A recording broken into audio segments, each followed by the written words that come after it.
जय सिया राम। सिया राम। सिया राम मैं सब जग जानी, करहु प्रणाम जोरी जुग पानी।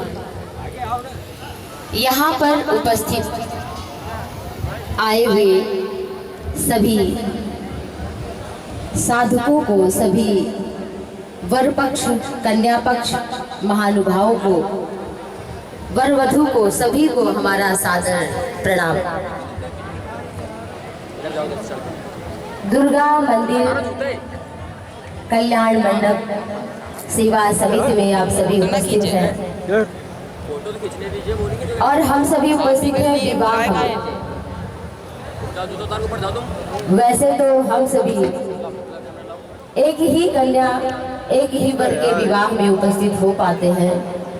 कन्यादान महादान कोई वस्तु नहीं है, कन्या कोई वस्तु तो है नहीं, कन्या तो एक पिता का प्राण है। तो गृहस्थ आश्रम में कन्या प्रवेश कर रही है, वर वधू प्रवेश कर रहे हैं गृहस्थ आश्रम में। गृह में स्थित होने जा रहे हैं। 4 आश्रम है, ब्रह्मचर्य, गृहस्थ, वानप्रस्थ और संन्यास। गृहस्थ आश्रम उन 3 आश्रमों का आश्रय है। बिना गृहस्थ के ना तो कोई ब्रह्मचारी है, ना कोई वानप्रस्थ है, ना कोई सन्यासी है। सबसे बड़ा गृहस्थ धर्म है और हमारे वर वधू गृहस्थ आश्रम में प्रवेश कर रहे हैं। तो यहाँ पे जो वर वधू बैठे हैं उनके लिए श्री सीताराम प्रभु से मैं हृदय से प्रार्थना करती हूँ कि हे प्रभु, इनका गृहस्थ जीवन सद गृहस्थ के रूप में स्थित हो और इनका मानव जीवन धर्म अर्थ काम और अंत में मोक्ष की अभिलाषा करते हुए इस मानव जीवन को सफल करें। अच्छा, एक बहुत सुंदर बात,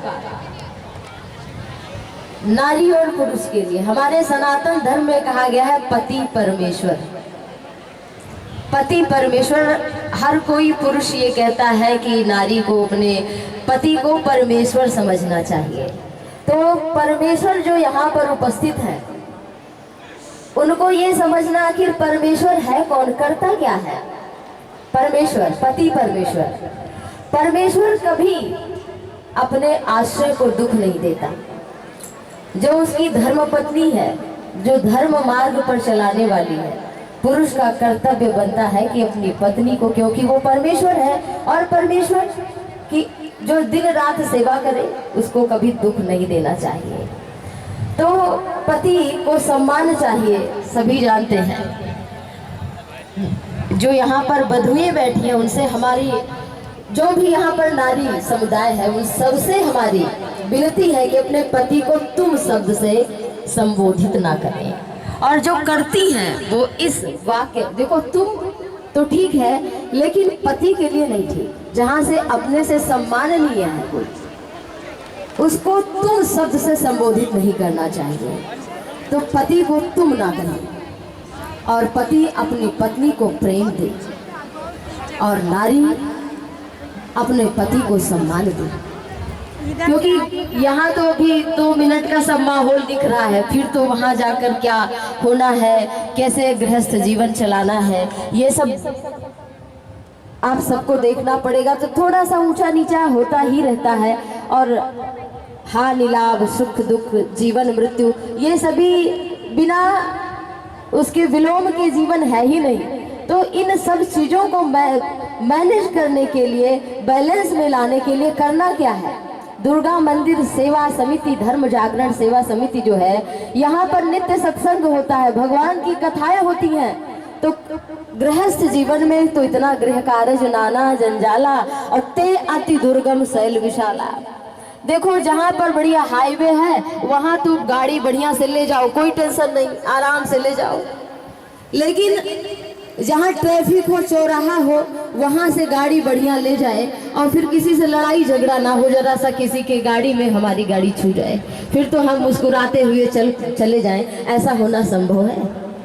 हाँ, लेकिन जिसके भीतर सत्संग है, ज्ञान है, भगवान का नाम है, संतों का आशीर्वाद है, कृपा है, वो इस ट्रैफिक रूपी गृहस्थ आश्रम में भी मुस्कुराता हुआ दिखेगा, प्रफुल्लित दिखेगा। इसलिए क्या करना है? गृहस्थ जीवन में हमें सत्संग करना है। बिना सत्संग के आपके घर में प्रसन्नता आ ही नहीं सकती। साधन तो बहुत होंगे लेकिन खुशी नहीं आएगी। इसलिए खुशी और आनंद की प्राप्ति के लिए 2 घड़ी ही सही अपने घर में श्री रामचरितमानस का, श्रीमद् भगवद गीता का, श्रीमद् भागवत महापुराण का इत्यादि ग्रंथों का और संतों का आगमन होना चाहिए, क्योंकि उन्हीं के द्वारा बिनु सत्संग विवेक न होई और राम कृपा बिनु सुलभ न सोई। बिना सत्संग के ज्ञान हो ही नहीं सकता और बिना ज्ञान के जीवन साधन होते हुए भी ऐसी बहुत है। आपके हर कमरे में एसी लगी है, लेकिन आप बताइए क्या उससे अपना मन ठंडा कर पाते हैं, मन शांत कर पाते हैं? नहीं कर पाते।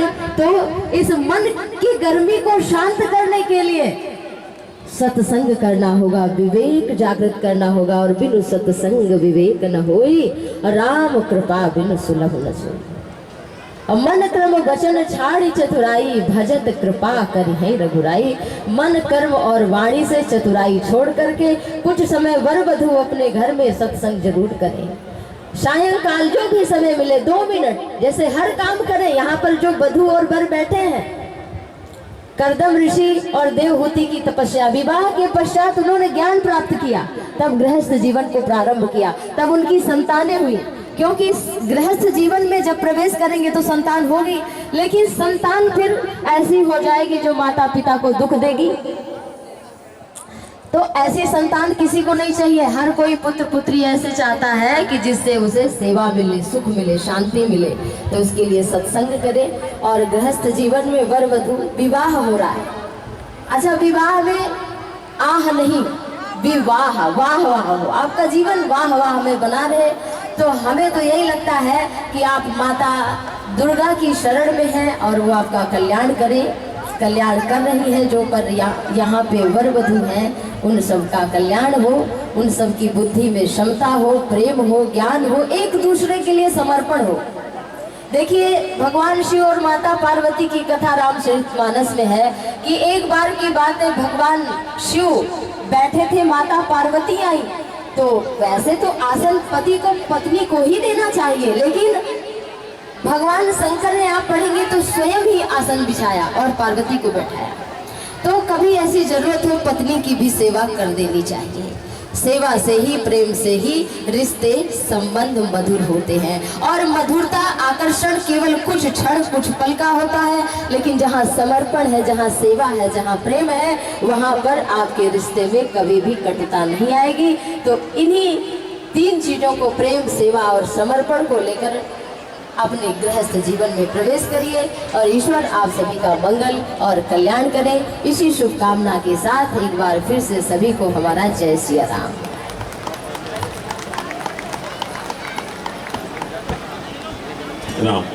बहुत बहुत धन्यवाद। जोरदार तालियों से स्वागत करेंगे आपका और अभिनंदन।